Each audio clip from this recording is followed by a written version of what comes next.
Hello, everyone. Thanks for joining us today. We're just going to wait a second as more people hop on. I'm going to share my screen while we're waiting here.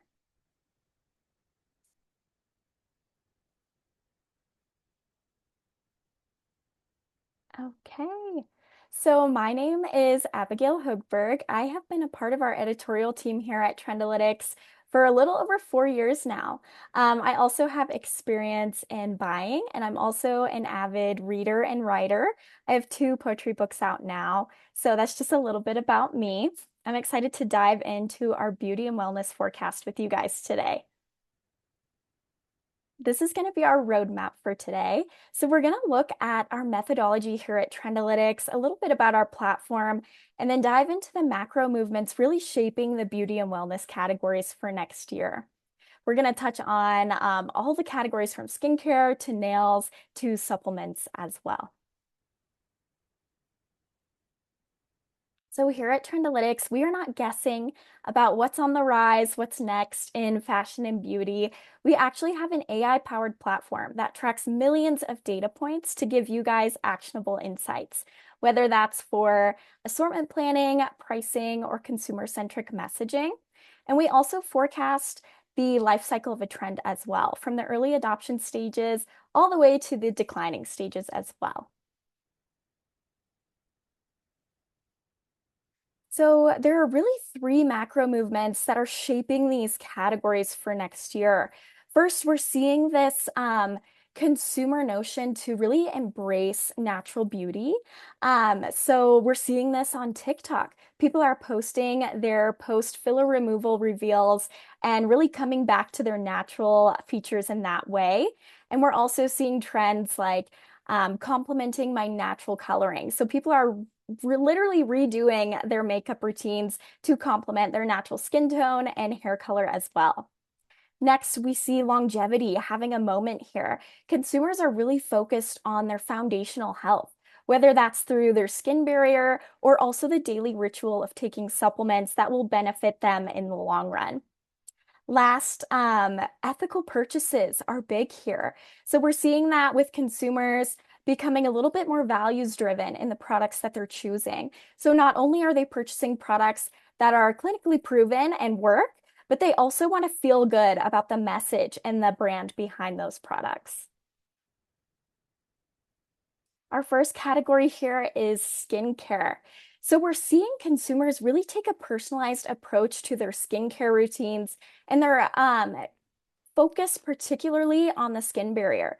So in the past, we saw skin barrier repair really take over on TikTok back in March 2024. And now the script is shifting a little bit to skin barrier protection. So now that consumers have like this nice base, they're trying to keep that healthy foundation. So instead of going to the dermatologist for harsh chemical treatments that are a quick fix for targeted concerns, consumers are opting for products that are going to have long-term effects that really protect that skin barrier, like PDRN and peptides. And with that, they're going to see their other skin concerns get better in the future as well. And not only that, but we're seeing this balance between clinically proven ingredients and botanical ingredients too. So Naturium is a brand to note here. They have great products that really blend natural ingredients with those scientifically proven ingredients as well. Within body care, we are seeing the skinification of body care. So similar to what we're seeing in skincare, consumers are opting for products, again, like peptides and niacinamide that are going to fix the full body's skin barrier. Also important here is sustainability. It's not necessarily new in this category, but we're seeing this become a little bit more mass market, more accessible with refillable cartridges, body wash bags, and also online subscriptions for that sustainable option. So definitely leaning into that skin barrier health, sustainability, and also enhancing natural glow. We're seeing this in tanning peptides that really hydrate the skin and produce melanin, and also shimmer lotions. So just adding that extra touch of natural radiance. That brings us into hair care. Hair care trends are leaning more natural as well. We have been seeing this across the runways, like Prada's messy, undone ponytails during the fall winter 26 shows. So consumers are definitely opting for those low maintenance, low damage hairstyles, and they're accomplishing that through air dry creams and texturizing sprays.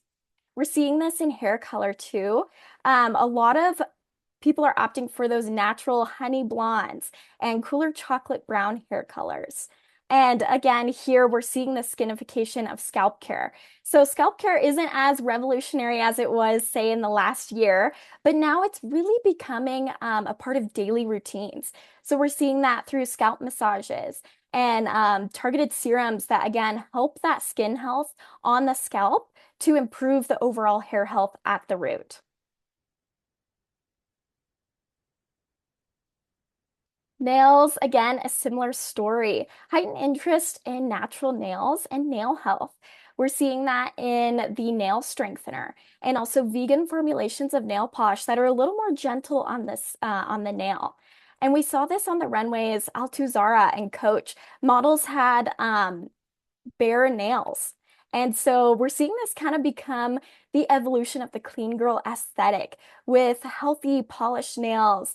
Even sheer polishes are popular right now, and other minimalist manicures like milky French tips.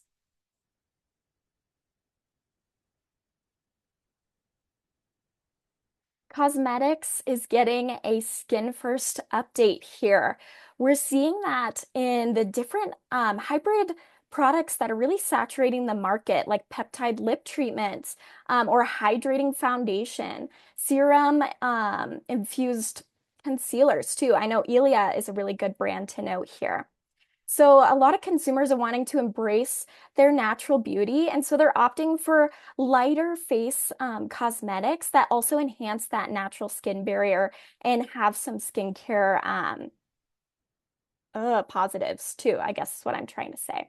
Another interesting shift that we're seeing is within eyeshadows. So going into this fall and winter, we really saw a lot of these messy, smudged, smoky eyes take over that felt very fierce and feminine.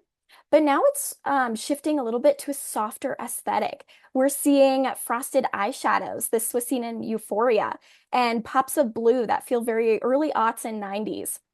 And this trend is specifically driven by Gen Z and Gen Alpha, as this generation is really obsessed with all things nostalgia.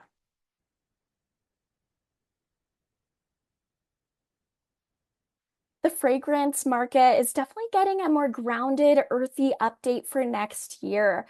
We can see this through warm, muskier scents like amber, cedarwood, and vetiver.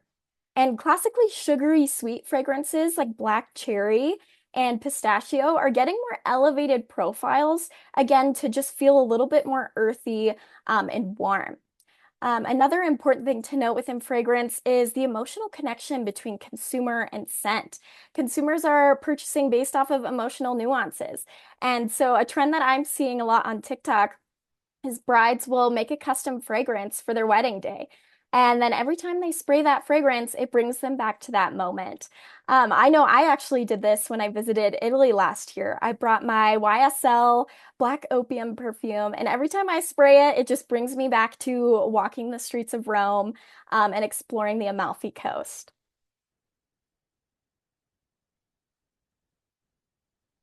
So, wellness practices, we're seeing a focus on longevity here. So, for instance, we're seeing a lot of strength conditioning and functional fitness on the rise. I think this is largely connected to the rise of GLP-1s and the side effect of muscle loss that they have. So, a lot of consumers are trying to really revive their muscles and their strength. But not only that, we're seeing influencers like Sophia Colpo. She does weightlifting in LA. So it's just like a really good practice that has long-term benefits, especially when it comes to joint and skeletal health too.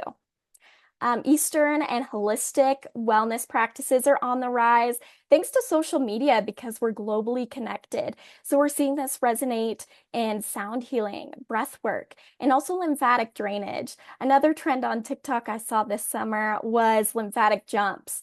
So as soon as you wake up in the morning, you're supposed to jump for like a minute or so, and it really helps to flush out that system. So we're seeing consumers take their wellness seriously when it comes to physical wellness, but also their mental wellness through these relaxation practices. Lastly, that brings us into supplements. Supplements are really becoming a daily routine, and we're seeing a lot of muscle retention ingredients on the rise here when it comes to peptide supplements and protein powder and also creatine gummies. So with that rise in strength training, we're seeing that resonate in sales and interest in supplements that help with muscle growth and retention. Also, we're seeing long-term benefiting ingredients like spermidine that helps with neurological health. And so people are just interested in ingredients that have that longevity aspect to them. And lastly, we have magnesium and ashwagandha. We live in like a fast-paced world, and so these supplements really help us relax, helps prevent anxiety, so those continue to perform well in the market. All right. If anybody has any questions, feel free to pop it in the chat. Um,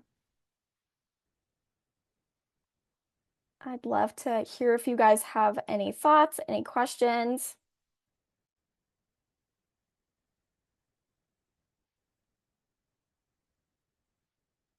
All right.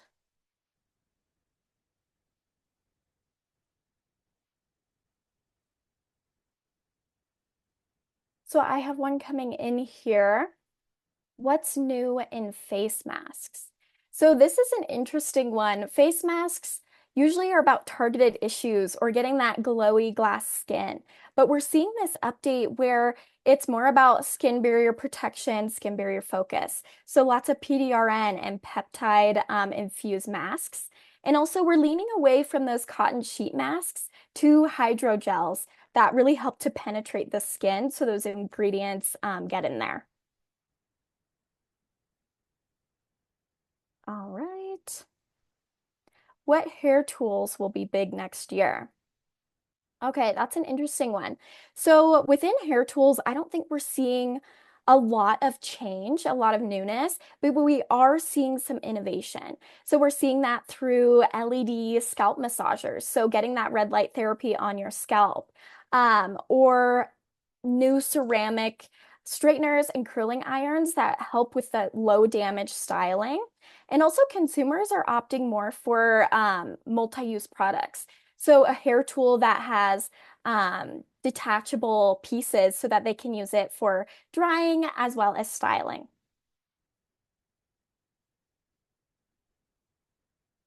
Okay, have some more coming in here.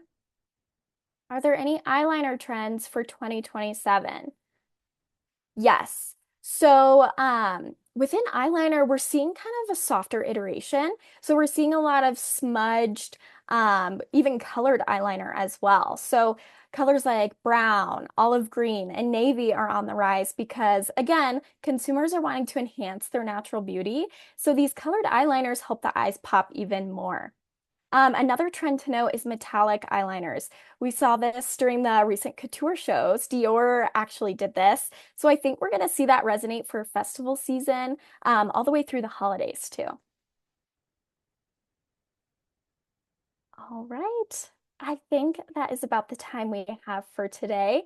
Thank you all for joining me. If you have any more questions or interested about our platform, feel free to email us at hello@trendalytics.co and follow us on socials as well for regular trend updates and also to know when our next webinar is happening.